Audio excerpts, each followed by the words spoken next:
সুন্দর জবান বাণী শুনুন, জবাব শুনুন। হযরতে সুমাইয়া বলতেছে, আবু জাহাল, মুহাম্মাদের আমি আব্বারে থেকে বেশি ভালোবাসি, আমার মায়ের থেকে বেশি ভালোবাসি, আমার স্বামীর থেকে আমি মুহাম্মাদের ভালোবাসি, আমার কলিজার সন্তান থেকে আমি মুহাম্মাদের বেশি ভালোবাসি। জোরে বলেন না সুবহানাল্লাহ। এই সুমাইয়াকে বলা হলো, সুমাইয়া পরিণতি কি জানো? বললো না, বললো ঈমান থেকে যদি না তুমি ফিরে আসো, এরপরে যা তোমার উপরে অত্যাচার করা হবে তুমি সহ্য করতে পারবে না। সুমাইয়া বলল, আবু জাহাল, আমি আমার রবের জন্য সব কিছু সহ্য করতে রাজি, কিন্তু আমার আল্লাহ থেকে ফিরে আমি লাত আর হাবুল আর উজ্জা মানাতের দিকে ফিরে যাব না। এরপরে কি হলো সংক্ষেপ?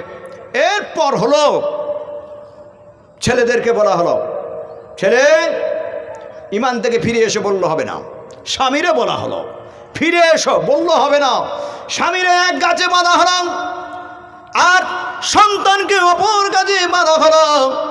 আর সুমাইয়াকে এবারে বলা হচ্ছে, সুমাইয়া বলো, যদি ফিরে যদি না এসেছ, ভয়ঙ্কর পরিস্থিতি তোমার সামনে আসবে। সুমাইয়া বলতেছে, না, কি মহাব্বত করেছে, কি ভালোবেসেছে। আহা, একটুখানি মালের জন্য তুমি তো নবীর সুন্নতকে বিলান করে দিয়েছিলে সেদিন। কোন দিন? ওদিন পরে বলবো ইনশাল্লাহ। তো কোন দিন? ওই দিন একদিন পরে বলবো ইনশাল্লাহ। ওই দিন সুমাইয়ার উপরে অত্যাচার হয়েছিল। আবু জেহেল বললাম, এই সুমাইয়ার পরনের কাপড় থেকে কাপড় শরীর থেকে কাপড়গুলো খুলে নাও। সুমাইয়াকে ঈমানের জন্য সেদিন উলঙ্গ করে দেওয়া হলো, স্বামীর সামনের বাচ্চার সামনে উলঙ্গ করে দেওয়া হলো। দিয়ে বললাম, এমনি করে আম্মারকে বলা হলো, ওরে আম্মার, তোমার হাতে তোমার মার প্রাণ। আর স্বামীকে বলা হলো ইয়াসির। স্বামীর নাম কি? ইয়াসির। ছেলের নাম কি? আম্মার। এই তিনজন দিনের জন্য কি মেহনত করেছিলেন শুনুন। এরপরে স্বামীকে বলা হলো, ঈমান থেকে ফিরে এসো। ও সুমাইয়া, ফিরে এসো। বন্য হবে না। মুক্তসার নিজের স্ত্রী আর বাচ্চার সামনে আম্মারকে, ইয়াসিরকে গর্দান উড়াইয়া তারা দিল। এরপরে সুমাইয়ারা বলতেছে, সুমাইয়া, কঠিন শাস্তি তোমার পরিণতি আছে, মনে করছো আমরা এমনি এমনি ছেড়ে দেব না। ফিরে এসো সুমাইয়া, ফিরে এসো। তারা ছাড়ে না, তারা ছাড়ে না। নিষ্ঠুর কাবিল বেদিন, তারা ছাড়ে না। এরপরে নিজের সন্তানের গায়ের উপরে তারা যে জিনিসটা দিয়ে ধরানো যায় এমন একটা জিনিস আম্মারের গায়ে ঢেলে দিল। আম্মারের গায়ে ঢেলে দিয়েছে, আর তার গায়ে আগুন ধরিয়ে দেওয়া হলো। আম্মার ওই আগুনে পুড়তেছে আর দৌড়াচ্ছে। আম্মার আগুনে পুড়তেছে আর দৌড়াচ্ছে, আর তার জবানের ভাষা রয়ে গেল আল্লাহ আল্লাহ আল্লাহ। চিৎকার, দৌড়ায় আর বলে আল্লাহ আল্লাহ আল্লাহ। আম্মার দৌড়ায় আর বলে আল্লাহ আল্লাহ। আর এমনি করে আম্মার শরীর জ্বলতে রয়েছে। আহা, কোনো মানুষ আম্মারে বাঁচাইছে না। সবাই দেখছে, চতুর্দিকে ঘিরিয়া যেন খেলা দেখতেছে, কেউ বাঁচাচ্ছে না। যে আগুনটারে যে লেভাবে আবু জেহেল বলতেছে যে এরে সহযোগিতা করবে, তারে এমনি হালত হইবে। কেউ সহযোগিতা করতেছে না, সবাই তাকায় রয়েছে। করুন কাহের দৃশ্য। আম্মার চিল্লায় আর বলেন আল্লাহ আল্লাহ আল্লাহ গুনেশা। আম্মার চিল্লায়। কোন এক সাহাবা বিশ্ব নবীনে খবর দিয়েছে, ইয়া রাসূলুল্লাহ, হাবিবাল্লাহ, এই সেই দিন করে যারা আপনার হাতে ঈমান আনলো, ওর ভিতরে তার বাপকে ওরা কতল করে দিয়েছে। আম্মারকে ধরে তারা আগুন দিয়ে জ্বালাই দিয়েছে। আম্মার মরুভূমি এলাকায় পাগলের মতন দৌড়াচ্ছে, তার গায়ে আগুন জ্বলতেছে। ইয়া রাসূলুল্লাহ, আবু জেহেলের ভয়ে কেউ তা ছাড়াতেছে না। আল্লাহর নবী ঘর থেকে বার করেন, আর আম্মার বলে চিৎকার করলেন আম্মার নবীজির ডাক শুনে আম্মার নবীজির কাছে চলে আসলেন। আল্লাহর নবী ফু মারলেন না, বালু কণা মেরে ছড়া দিলেন না, আল্লাহর নবী পানিও ব্যবহার করলেন না। আল্লাহ নবী বললেন কুনি বারদাও ওয়া সালামুন আলা ইব্রাহিম। আল্লাহ ইব্রাহিমের জন্য যেমন আপনি আগুনের বাগান, যেমন ফুলের বাগান করে দিয়েছিলেন, রব্বুল আলামিন আমার আম্মারের জন্য আল্লাহ আপনি তদরূপ করে দেন। বিশ্ব নবীর হাত তুলতে হলো না, বিশ্ব নবী মনে মনে বললেন আম্মারের আগুন একেবারে লিবে গেল। জোরে বলেন সুবহানাল্লাহ। সেই দিল মক্কাবাসী সবাই দেখলো একই নবী, একই মোহাম্মদ। আমরা মনে মনে ভাবলাম মোহাম্মদ মনে ছোট ছোট হয়তো জাদুকর, ছোট গণক মনে হয়, এ তো বিশাল ব্যাপার। পানি ছাড়াইয়া, বালু ছাড়া, ফু ছাড়া আগুন বন্ধ করে দেয়। এ কেমন নবী হবে, এ কেমন ব্যক্তি, এর ছায়া তলে আসা যাবে না। এই জন্য আবু জেহেল বললাম মোহাম্মদের দরবারে যাবে না, যে আসে ওই দরজায় চেয়ার নিয়ে বসা। কোথায় যাবে? বলল মোহাম্মদের সঙ্গে দেখা করতে। বলো যায় না, লোকটা ভালো না, লোকটা ভালো না। ওখান থেকে তারে ফেরত দেয়। রিনাম আবু যায়, দেখা বন্ধ করতে দেয় না। কি ভয়? কেন কেন প্রবলেমটা কি? মোহাম্মদের দরবারে যারা যায় তারা আর খালি হাতে ফিরে না। জুড়ে বলেন এই আদর্শ চরিত্র দেখে বাহার দেশ থেকে তারা গোয়েন্দা পাঠাইছে। কি পাঠাইছে? গোয়েন্দা পাঠাইছে যে মুসলমান যেখানে যায় ওরা বিজয়ী হয়ে যায়, ওরা কোন তলোয়ারি দিয়ে যুদ্ধ করে আর ওরা কি খায়, এটা তোমরা দেখে এসো। তো গোয়েন্দা বিভাগ আসলো, যার ভাষায় বলা যায় মুনাফিক, গুপ্তচর। তো গোয়েন্দা বিভাগ আসলো। গোয়েন্দার এসে কি বোর্ড লাগাই, সাম্বল টাঙাইয়া কি রইবে যে আমি গোয়েন্দা আসছি আপনার এখানে দর্শন করতে, তোমরা ঠিকঠাক হয়ে চলবে, এরম কি বলে? গোয়েন্দা তো চুপচাপ মেয়ে রয়েছে। এরা করে কি? এরা দেখতেছে যে এদের কাছে তেমন কোনো তলোয়ার নাই, তেমন কোনো অস্ত্র নাই। আর এরা খায় বা কি? এরা তো ওই খাজুরের আটি ভিজানো পানি খায়। কি খায়? খাজুরের আটি ভিজানো পানি খায়। এ তো আর তো তেমন কিছু খানো ফুড নাই যে স্বাস্থ্য, যে শরীর ঠিক রাখার জন্য এরা যে দামি দামি খাদ্য খাবার খায় না। তো এরা কিছুদিন পর দেখলো, কয়েক ঘন্টা পর দেখলো যে ওদের একজন সাউন্ড দেয় উপরে উঠিয়ে। আর কি সাউন্ড দেয়? এরপরে ওরা সব এক জায়গা হয়ে যায়, ওরা সব এক জায়গা হয়ে যায়। যার পরে ওরা কি যে আল্লাহর কাছে চায়, ওরা কি যে আল্লাহ কি কি সাউন্ড দেয়? আল্লাহু আকবার, আল্লাহু আকবার। এই সাউন্ড পেয়েছে আজানের ধরিয়ের নাম কি? আজান। বলে ওরা 5 বারে এই তো সাউন্ড দেয়, আর 5 বার একত্রিত জমা হয় ওদেরই কাজেই। ওদের কাজ এই। আমার প্রিয় ভাই সকল, মুসলমান যদি এই আজান শোনার পরে যদি এমনটি কাজ করে, আল্লাহর মদদ, আল্লাহর সাহায্য ওই জাতির জন্য আল্লাহ অবধারিত করে দেয়। আর যে জাতির ভিতরে নামাজ নাই, যে জাতির ভিতরে আজান শুনে নামাজ জামাত নাই, আল্লাহর নবী বলেছেন ওই আল্লাহর মদদ, আল্লাহর সাহায্য রাস্তা যেন ওরা নিজে থেকে বন্ধ করে দিল। আর সাহায্য আসবে বলে মনে হয়? আরে যে রাস্তার সাহায্য আসবে ওই রাস্তা যদি আমরা তালা লাগাই দিই, বন্ধ করে দিই, আর সাহায্য আর কাঁদলে হবে? আর হবে না। এই জন্য জাতি মার খেতেছে। এরপরে সুমাইয়া আল্লাহর কাছে ডাকতেছে, আল্লাহ আমার সামনে আমার এই সন্তানের আগুন লাগাইয়া দিল, আল্লাহ এরপরে কি হবে জানা নাই। এরপরে আবু জেহেল বলতেছে, সুমাইয়া এখনো সময় রয়েছে, বলো দিন থেকে যদি ফিরে আসো।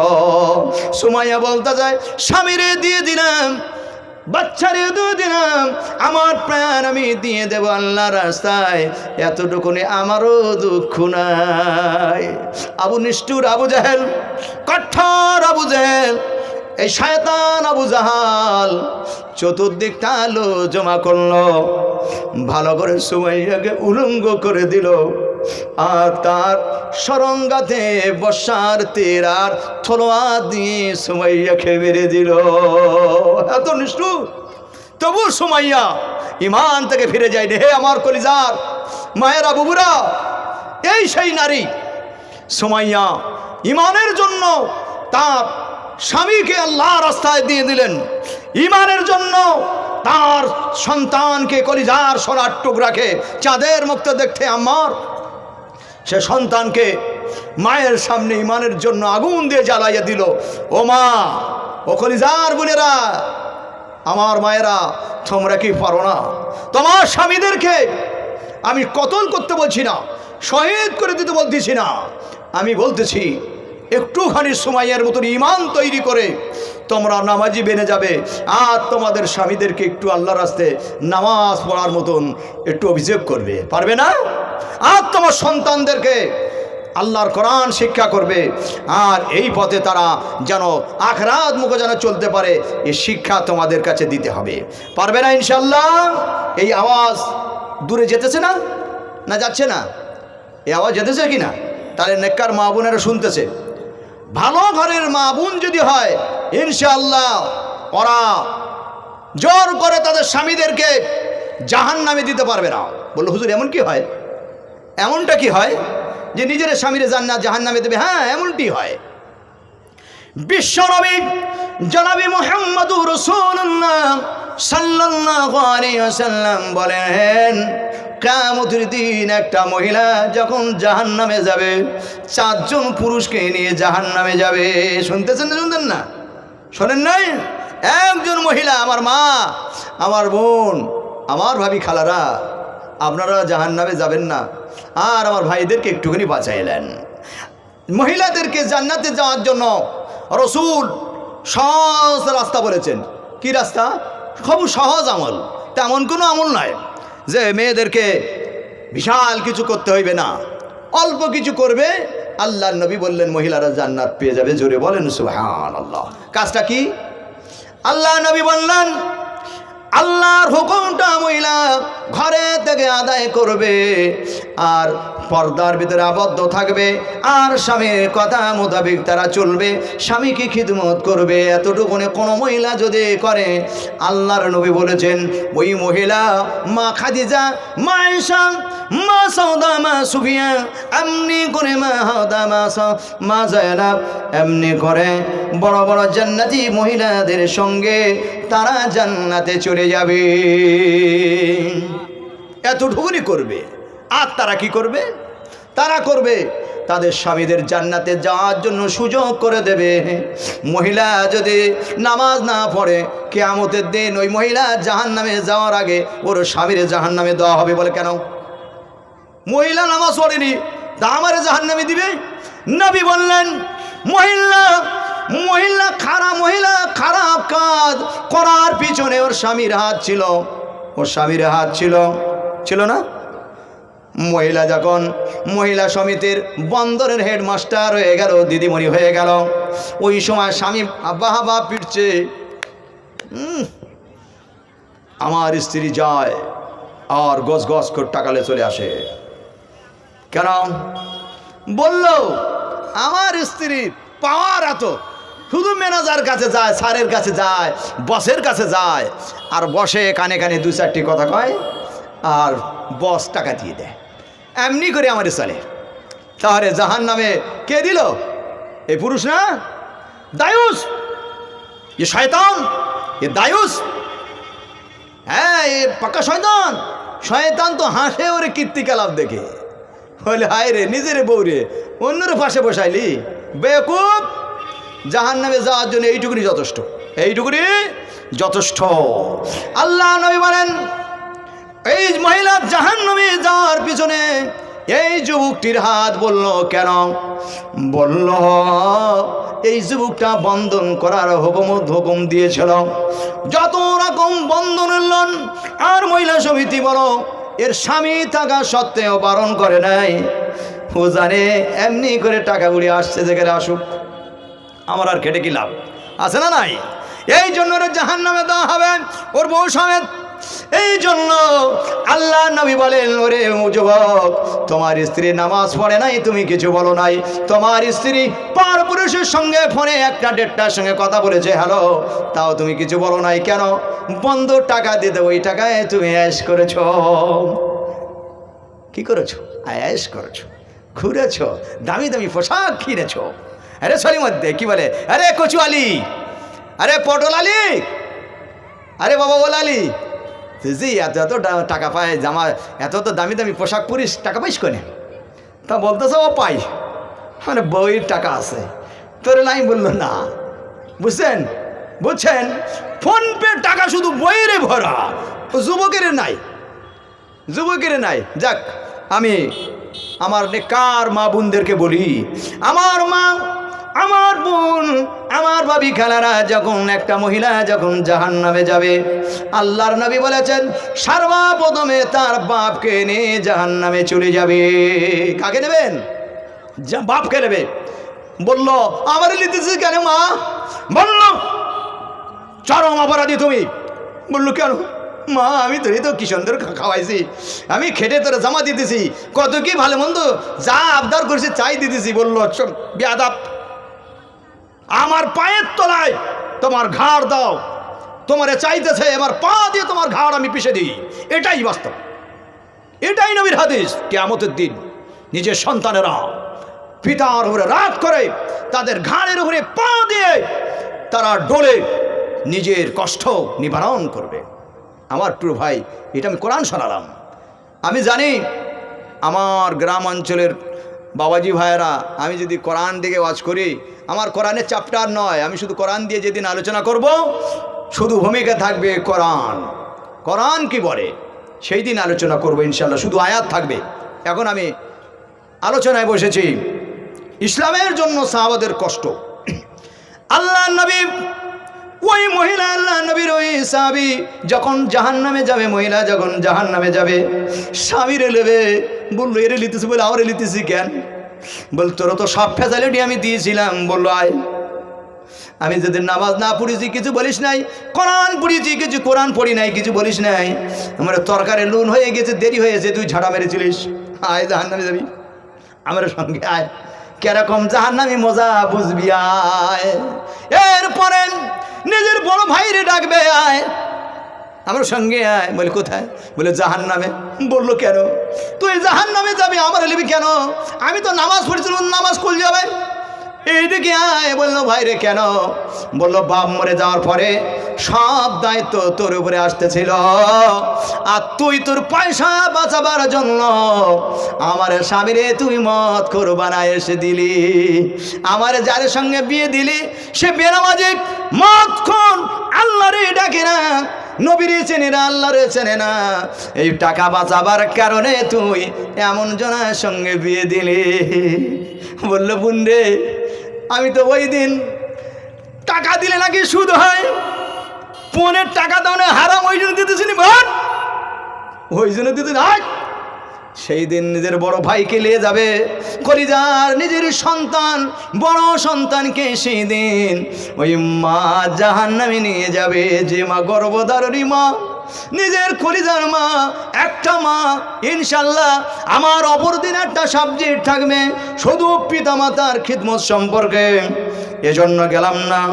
এই মা, যে মা নিজের বউ কষ্ট করে নিজের প্রাণ দিয়ে হলো, আবেগ দিয়ে হলেও নিজের সন্তানের পৃথিবীর মুখ দেখিয়েছে, এই মা সেদিন বলবে আয় বেটা আমার সঙ্গে আয়।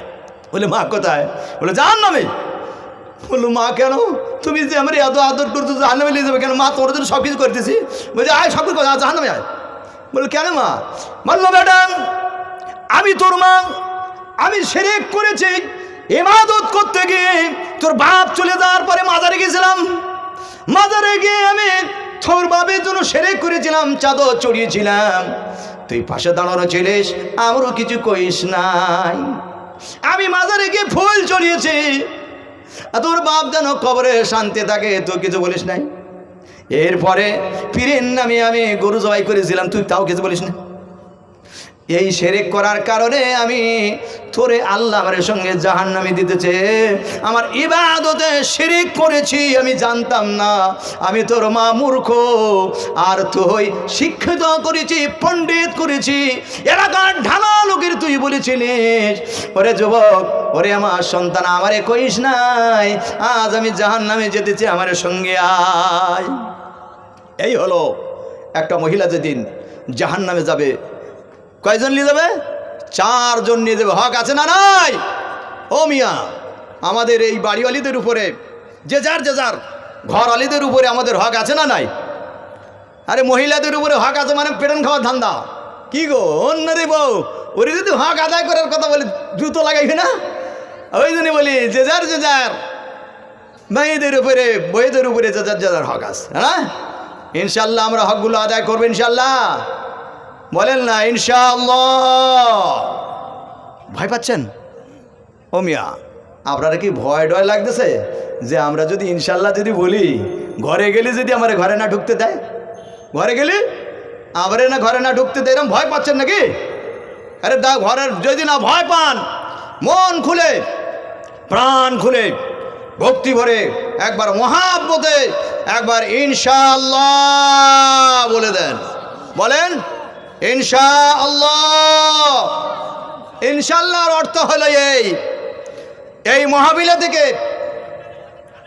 আমি শোনার আগে যে বেনামাজি ছিলাম আর আমি বেনামাজি থাকবো না, আর যে আমি হারাম কাজ করতাম ওই হারাম আর করব না। অর্থ হলো ইনশাআল্লাহ আগামীকাল থেকে আমার স্ত্রী আর আমার বড় ছেলে আর আমার মেয়েদেরকে সবটাই আমি নামাজের তাগিদ দেব। কথা হইল কি না? ইনশাআল্লাহর অর্থ হলো এই। বুঝছেন কিছু? আমার প্রিয় ভাইয়েরা, আমার মুরব্বী বাবাজিরা, আমার পার্শ্ববর্তী এলাকার আমার যুবক ভাইয়েরা, আপনারা সাহাবাদের আলোচনা যদি এমনি করে শোনেন রাত পার হয়ে যাবে। কথা হলো আমি কিন্তু একটাও বলতে বাস্তবে ফিট করলাম না। বাস্তবে ফিট আমি আমার পার্শ্ববর্তী এলাকায় ওয়াজ করছি কি না, এই জন্য আমি বাস্তবে ফিট করলাম না। বাস্তবে ফিট করলে হয়তো রাগটাকে হইবে, এই জন্য করলাম না। তো ইনশাল্লাহ একটু বিশ্বনবী শানে একটু দরুদ পড়ে নেন। আল্লাহুম্মা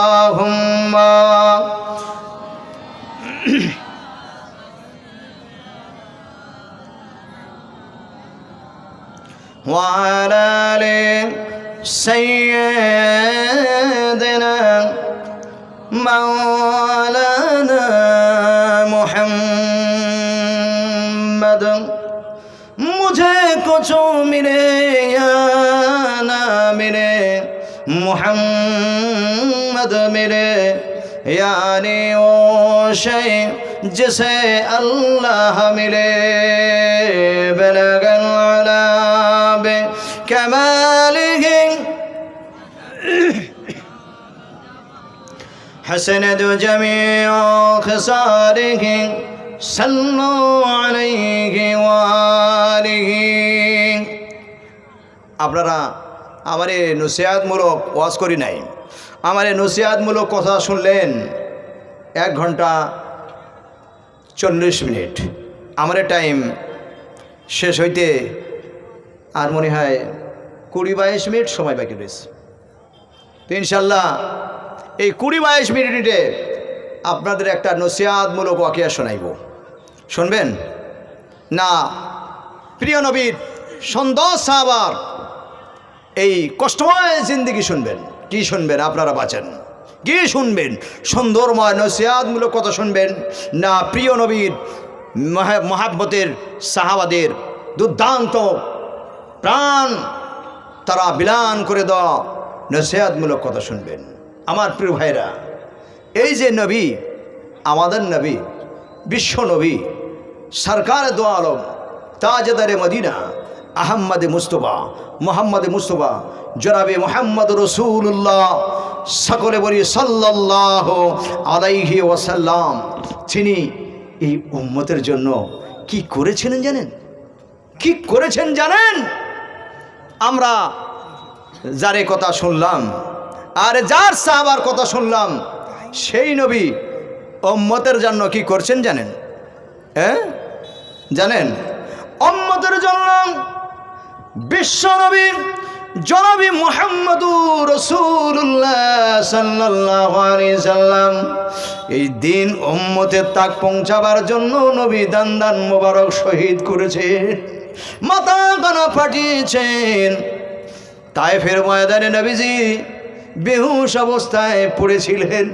রক্ত মুবারক জোরে জোরে পায়ের জুতোটা জামাট বেঁধে গিয়েছিল। নবীজি উম্মতকে সব কিছু দিয়ে গেলেন। নবীজি তার জীবনের সবটুকু তার উম্মতের জন্য দিয়ে গেলেন। আর নবীজি উম্মতকে সব কিছু দিয়ে নবী ভালোবাসলেন তার উম্মতকে। নবী কি করে ভালোবাসলেন? নবীজি সব কিছু দিয়ে উম্মতকে ভালোবাসলেন। আর এই উম্মত ভালোবাসলে কি করে নিয়ে? সব কিছু পেয়ে নবীকে ভালোবাসলেন, ঠিক না? এরপরেও ভালোবাসা ঠিক হলো না, ঠিক না? নবীজি সব কিছু দিয়ে উম্মতকে ভালোবাসলো, আর উম্মত সব কিছু পেয়েও নবীকে ভালোবাসতে পারলো না। এই তো হতভাগা। এর পরিণতি কি জানো? এর শেষ ফলাফল, বিশেষ দ্রষ্টব্য, নোট জানেন? উদাহরণ একটা দিই। আব্বা পিতামাতা তার সন্তানকে কেমন ভালোবাসেন জানেন? পিতামাতা তার সন্তানকে ভালোবাসে কেমন জানেন? তার সন্তানের জন্য হাড় কাটা গভীর রোদেতে, উত্তাপ্ত জ্বলন্ত রোদেতে গায়ের ঘাম পানি করে দিয়ে সন্তানের ভালোবেসেছে। রোদে বৃষ্টি ভিজে পুড়ে সন্তানের ভালোবেসেছে। রাতের ঘুম হারাম করে দিয়ে সন্তানের ভালোবেসেছে। নিজের রক্ত পানি করে দিয়ে সন্তানের ভালোবেসেছে। নিজের মান সম্মান ইজ্জত বিলান করে দিয়ে সন্তানের ভালোবেসেছে। সন্তান বাপ তার সব কিছু দিয়ে সন্তানের ভালোবাসলো, আর সন্তান বাপের সব কিছু পেয়ে ভালোবাসলো, ঠিক না? সন্তান বাপের সব কিছু নিয়ে কিন্তু ভালোবেসেছে, ঠিক না? সন্তান এমনি এমনি বাপের ভালোবাসে নাই। জায়গা পেয়েছে, জমি পেয়েছে, ঘর পেয়েছে, সুন্দর বউ পেয়েছে, এই জন্য বাপের ভালোবাসে, ঠিক না? এইবারে শেষ পরিণতি শুনুন, রাগ করবেন না। শেষ পরিণতি শোনার পরে একটুখানি বিবেচনা করবেন। এটাই আমার একটা বাস্তবে ফিট করছি। প্রতিটা ওয়াকিয়ায় আমি যদি বাস্তবে ফিট করতাম, আপনাদের মগজ, এই যে ব্রেন 10,000 অধিক সেল আছে। কত আছে? 10,000-এর অধিক সেল আছে। আর এক একটা সেল, এক একটা লাইন, এক একটা রকমের ক্ষমতা অর্জন করে, গ্রহণ করে। একদিন ইনশাআল্লাহ এই ব্রেন মানুষ সৃষ্টি সম্পর্কে একদিন আলোচনা করবে ইনশাআল্লাহ। আল্লাহ তাআলা আমাদেরকে সকলকে কবুল করুন, আল্লাহুম্মা আমিন। কথা হলো, শেষ পরিণতি কি জানো? বাপ তো সব কিছু দিয়ে সন্তানের ভালোবাসলো, আর সন্তান সব কিছু নিয়ে ভালোবাসলো। এইবারে শুনুন, বাপ যদি এতটুকুনি বলে দেয়, সন্তান তুই আমার জন্মিত নয়, তুই আমার ছেলে নয়, তুই আমার ছেলে নয়, পৃথিবীর মানুষ আর তোর কেউ ইজ্জত করবে না, তোর আর হালাল ছেলে বলবে না, সব তোরে হারাম জাদা কইবে, বলবে না? এমনকি তোরে জান্নাতে পর্যন্ত জায়গা হবে না। বাপ তোরে বলেছে আমার তুই ছেলে নয়, আমার সন্তান নয়।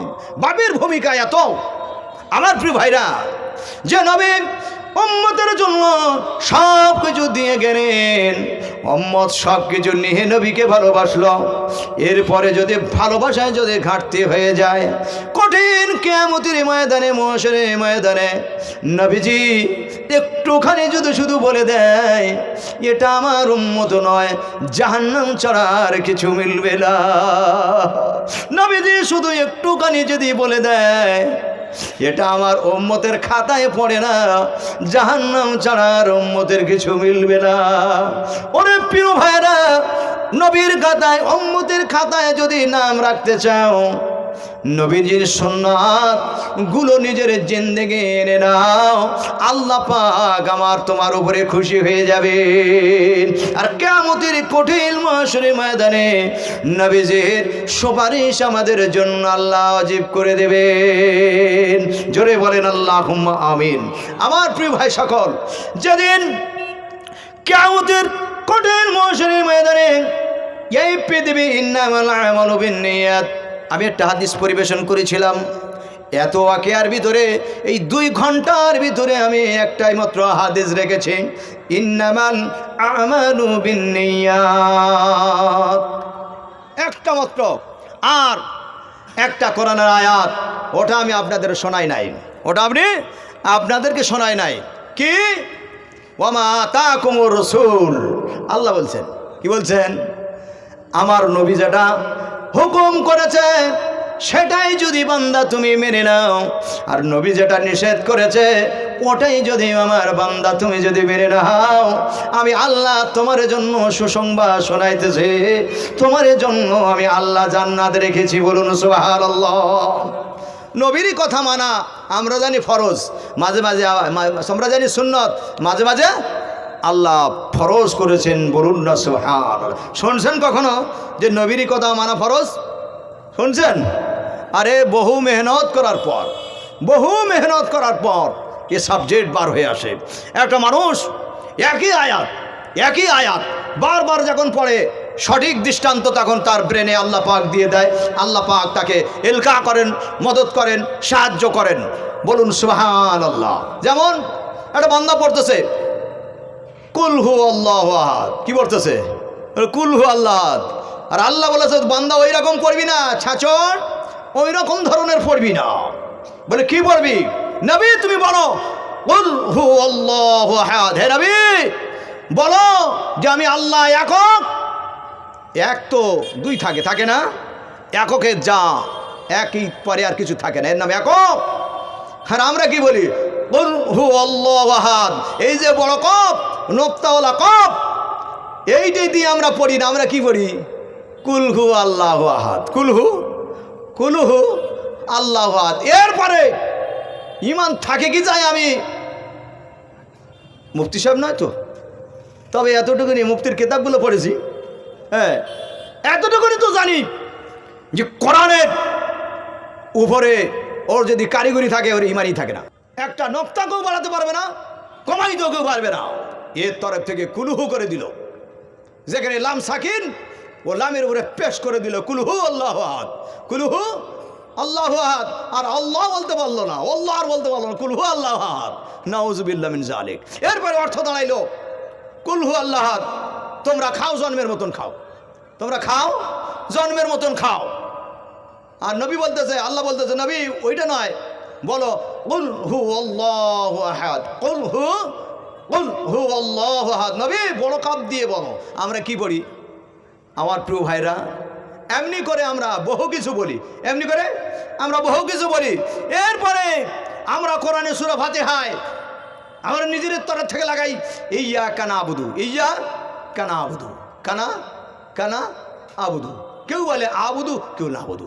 আরে কেউ ঘটাই দেয় আর কেউ আইনের উপরে জবর লাগাইয়ে দেয়। এত বড় বেকুফ! কোরআনের মতন তুই আবু জেহেলের থেকে বড় আবু জেহেল, কোরআনের আবু জেহেলের থেকে আবু জেহেল যা পারেন তুই তাই করতেছিস। এরপরে সূরা ফাতিহার ভিতরে আবার নিজের তরফ থেকে একটা হা বাড়াই দেয়, হা বাড়াই দেয়। কিরকম? আল্লাহ বলল বান্দা তুমি এরকম পড়বে ইহদিনাস সিরাতাল মুস্তাকিম। কি কিংবা কি আরে ভাই মাজুল পড়া ভুল নয়। আগেকার যখন মানুষ পড়তো ইহদিনাস সিরাতাল মুস্তাকিম, পড়তো না? এটা ভুলও নয়, অশুদ্ধ। তো তুই তাই বল। কি বলে? হেদিনা। কি বলে? হেদিনা। একবার বললো ফের আবার হেদিনা। তার মানে একবার হা বলে ওর মনের আশা মিটে নাই, ফের ডবল হা এনে হায়ের নিচে জেল লাগাই দিয়ে পড়তেছে। বলুন নাউজুবিল্লাহ, বলুন আস্তাগফিরুল্লাহ আল্লাযী লা ইলাহা ইল্লা হুয়াল হাইয়ুল কাইয়্যুম ওয়া আতুবু ইলাইহি। আল্লাহ পাক আমাদের ঈমানগুলো যেন বাঁচিয়ে নেয়। জোরে বলেন আল্লাহুম্মা আমিন। খারাপ লাগতেছে বাবাজি?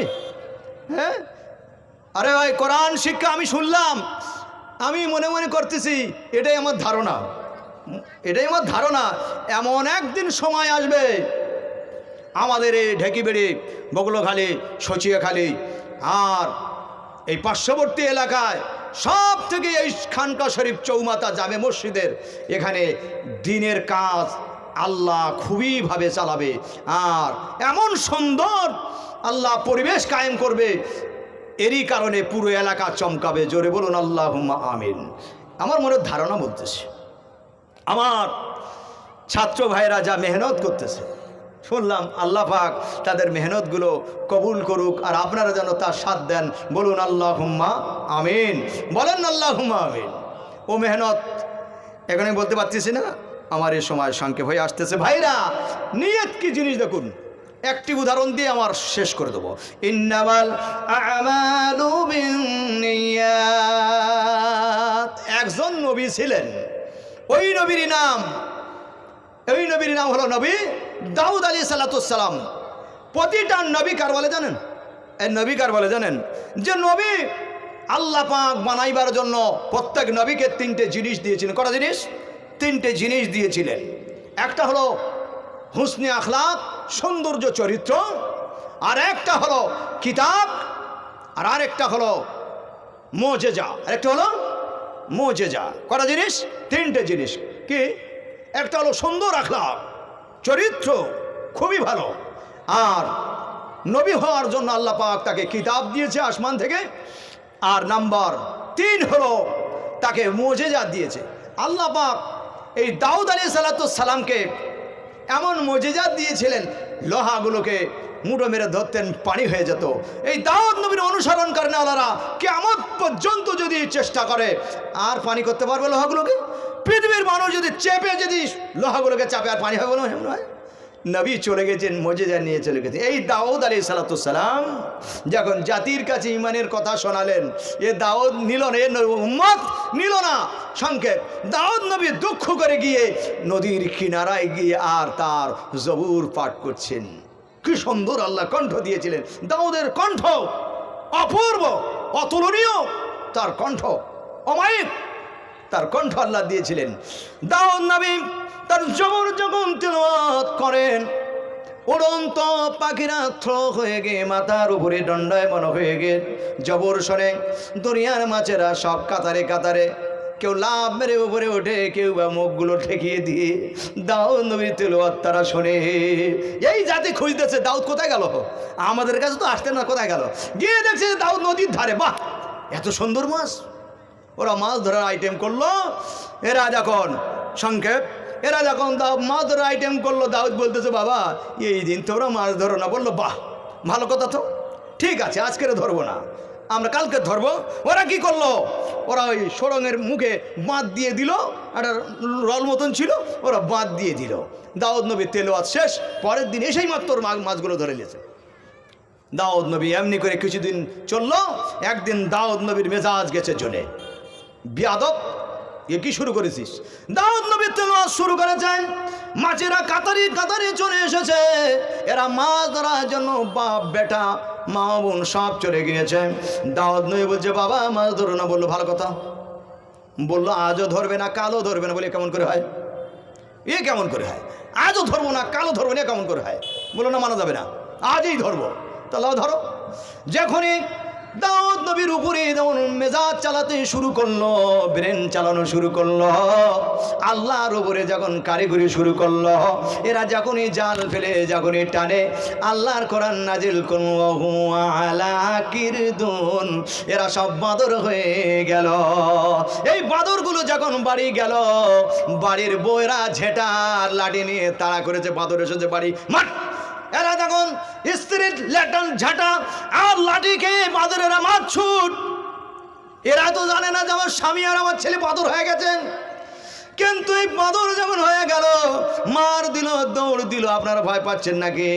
আমরা স্ত্রী গিয়ে যদি এরকম বলি আমাদেরকে মারবে, আপনারা তো বাদর টাদর না মানুষ, কি বাবাজি? আপনারা গিয়ে সালাম দেবেন, স্ত্রীর ভালো মন্দ কথা শোনাবেন, নসিহাত মূলক কথা শোনা, আপনাদের মারবে না ইনশাল্লাহ। ওরা বাদর হয়ে গিয়েছিল বলে ওরা মার খেয়েছে। আমি বাস্তবার ফিট করলাম না আমার প্রিয় ভাইয়েরা। দাউদের এই কথা শুনে বাদর থেকে মানুষ থেকে বাদর হয়েছে, আর এই হনুমানের দলেরা বলে বাদর থেকে নাকি মানুষ হয়েছে। বলুন নাউজুবিল্লাহ। এরপর মিথ্যা দিয়ে ভরা কথাগুলো এই কিতাবের আলোচনা একদিন আলোচনা করবেন ইনশাল্লাহ। দাউদ আলাইহিস সালাম এমনি করে বসা আছে, দুঃখ ভরে। মানুষ দেখে না, দুঃখ করে বিড়ি টান দেয়, দুঃখ হয়েছে, দুঃখ টান। আরেকজন টান মারে চেয়ারে বসে, মানে সুখ টান। আরেকজন বিড়ি খাওয়ার কোয়ালিটি আছে, পিছন দিকে করে, এদিকে দিয়ে আসছে কি দেখে, হ্যাঁ দেখে, তো দাউদ নবী দুঃখ করে উনি বসে আর বলছে আল্লাহ কি করব। হঠাৎ করে দেখছে দাউদ নবীর সামনে এক অপূর্ব সুন্দর এক প্রাণী পাখি এসেছে। দাউদ নবী তো জীবনী ওরকমই দেখেনি। দাউদ নবী সব দুঃখ কষ্ট ভুলে গেল। দাউদ নবীর পাখির পিছনে পড়ে গেলেন। দাউদ আলাইহিস সালাম পাখিটাকে হাত বাড়িয়ে ধরতে চাইলেন। পাখি এখান থেকে উড়ে এখানে বসলাম। দাউদ আবার ধরতে গেলেন, পাখি আবার এখান থেকে উড়ে দাউদের পিছনে চলে গেল। দাউদ আবার যখন পাখি ধরতে চাইল, পাখিটা উড়ে দাউদের কক্ষে চলে গেল, দাউদের বাসস্থানে চলে গেল, বিছানায় চলে গেল। দাউদ বললেন এইবারে ধরার জন্য মনে হয় আমার সুবিধা হয়েছে। দাউদ যখন ধরার জন্য বিছানায় গেল, দাউদের ওই পাখিটা উড়ে গিয়ে আর উপরের গাছে বসেছে। দাউদ এমনি করে পাখি ধরতে ধরতে নিজের এলাকা পার করে অন্য এলাকায় চলে গিয়েছে পাখি ধরার লোভে। জঙ্গল অতিক্রম করে চলে গিয়েছেন। মুক্তসার করব, আমার টাইম তো শেষের দিকে হয়ে আসছে। আমার বক্তা ভাই আসবেন ইনশাল্লাহ। আমি 1 মিনিট টাইম কারোর খাই না, 1 মিনিট আমি টাইম কারোর খাই না। কেন? এটাই তো খেলাম, খাই ও সব কি। আরে এ খায় ও খায় ও খায়, তার যা থাকবে বলে মনে হয়। না বললাম ও বুঝলেন, না বললেও বুঝলেন। আমার প্রিয় ভাইরা, দাউদ আলাইহিস সালাম জঙ্গলে পৌঁছে গিয়েছে। এমনি করে ওই পাখিটা আবার ধরতে গেলেন, পাখিটা উড়ে উঁচুই চলে গেছে। দাউদ নবী ফিকির করছে, বসে চিন্তা করছে পাখিটা মনে হয় আর নিচেই নামবে না। আমার প্রিয় ভাইরা, এরপরে পাখিটা উদাও হয়ে গেল। আর নবী দাউদ পাখিটারে দেখতে পেলেন না, আর পাখিটারে দেখতে পেলেন না। দাউদ নবী না দেখতে পেয়ে দুঃখ ভরে জঙ্গল থেকে বার হয়ে আসতেছে। এসে দেখতেছেন বিশাল একটা মহল, সোনার মহল, ঘাটটাও সোনার। কিছুক্ষণ পরে দেখলেন অপূর্ব সুন্দর এক মহিলা ওই সোনার ঘাটে গোসল করার জন্য নামিতেছে। নাম হলো, নামটা বলে দিয়ে যাই কেন 4 মিনিট সময় বাকি রয়েছে। 4 মিনিট বাবাজি, এই ওয়াকিয়া লম্বা, খুব সুন্দর, তবে আমি শেষ নসিহতটা করে যাব ইনশাল্লাহ 1 মিনিট হলেও। বাবাজি, এই দাউদ এই মহিলার অপূর্ব সুন্দর, বরফে আরভিয়া। কি বরফে আরভিয়া এই মহিলারই নাম। অপূর্ব সুন্দর, নামও যেমন চমৎকার, দেখতে অপূর্ব সুন্দর। দাউদ ইতিপূর্বে দেখে নেই এইরকম নারী, আর সোনার ঘাটে নামছে। তো দাউদ একবার দেখার পরে মাথা নিচু করে নিয়ে জঙ্গল দিয়ে বার হয়ে যাচ্ছে। দরওয়ান বলছে আয় কাটা, বলতেছে আমি নবী। দরওয়ান বলতেছে এই বাগানের ভিতরে কেমন কায়দায় ঢুকলে? তোমার বার হওয়ার কোনো তো গতি নাই, আমার হাতে কতল হয়ে যেতে হবে। কিন্তু নবী তুমি দাউদ বলে, নবী দাউদ বলে আমি তোমারে ছেড়ে দিতেছি। আল্লাহর রাস্তায় মাথা নিচু করে চলে যাও। এক্ষুনি যদি আউরিয়া বাদশা আউরিয়া যদি বুঝতে পারে তোমারে কতল করে দিয়ে দেবে। নবী দাউদ চলে গেলেন ঘরে। গিয়ে নবী দাউদ তার উজিরকে ডাকলেন, উজির যাবো না, বাদশাহ আউরিয়ার কাছে চলে যাও। নবী দাউদকে আল্লাহ পাক নবী করেছিলেন আর বাদশাহ করেছিলেন, জোরে বলেন। এখন বাদশাহ গদিতে বসে, নবী দাউদ বসে গিয়ে বলে আউরিয়াকে ডাক করো। আউরিয়াকে ডাক করলেন। ডাক করে নবী দাউদ বলতেছেন আউরিয়া রে, অমুক জায়গায় জেহাদে যেতে হবে, তোমারে প্রধান সেনাপতি আমি বানাইছি। আউরিয়া বলতেছে, বাদশাহ আউরিয়া বলতেছে নবী আপনি বলবেন আর আমি কথা অমান্য করবো, এমনটি তো হয় না, এই জন্য আমি কবুলই করলাম। এরপরে নবী দাউদ আলাইহিস সালাম, এরপরে নবী দাউদ আলাইহিস সালামের কথা শুনে আউরিয়া বাদশাহ আউরিয়া জিহাদে গেলেন আর শহীদ হয়ে গেলেন। এরপরে নবী দাউদ আলাইহিস সালামের বরফে আরপিয়ার সঙ্গে বিয়ে হবে। তারপরে বরযাত্রীরা যখন খুশি মানাতে আসবে, 2 ফকির আসবে, এই ঝোলাঝুলির ব্যাপার আছে। ওই ফকির সাহেব বলবেন ওরে দাউদ তোমার এত লোভ কেন? ওই কথা শুনে তোমার তো 3 জন স্ত্রী ছিল, অপর দিন স্ত্রী কেন লোভ করলে? দাউদ কথা শুনে সেজদায় জমিনে পড়ে যাবেন। এমনি করে আল্লাহর হুকুম আসবে, নবী দাউদ আমার হুকুম যদি অমান্য করে মাফ করে দেব, কিন্তু কোনো ভাইয়ের হক যদি মেরে যাও মাফ করব না আমি, যতক্ষণ না সেই মাফ করবে। নবী দাউদ দৌড় দিয়েছেন আরফিয়া আউরিয়ার কবরের দ্বারে সালাম করলেন। আউরিয়া আসসালামু আলাইকুম, কবরের ভিতরতে উত্তর আসলো ওয়ালাইকুম সালাম। নবী কেমন আছেন? আরফিয়া আউরিয়া কেমন আছো? আলহামদুলিল্লাহ, আপনার কথা শুনে শহীদ হয়ে গেছে, আল্লাহ জান্নাত দিয়ে দিয়েছে। দিয়ে আল্লাহ বলছে আমি সব বললেন। তা আল্লাহ বললো না, অরিজিনাল কথাটা বলতে হবে, বিয়ের কারণ তোমাকে বলতে হবে। আমার ওয়াকিয়া অনেক লম্বা চওড়া, আমার টাইম শেষ। আমি আপনাদেরকে বলতে চাই, বাস্তব জীবনের কথা বলতে চাই। কথা হলেই আল্লাহ পাক ওই নবী দাউদ ওখানে 40 দিন ছিলেন, বুড় বড় ওয়াকিয়া, ইনশাআল্লাহ একদিন শোনাবো।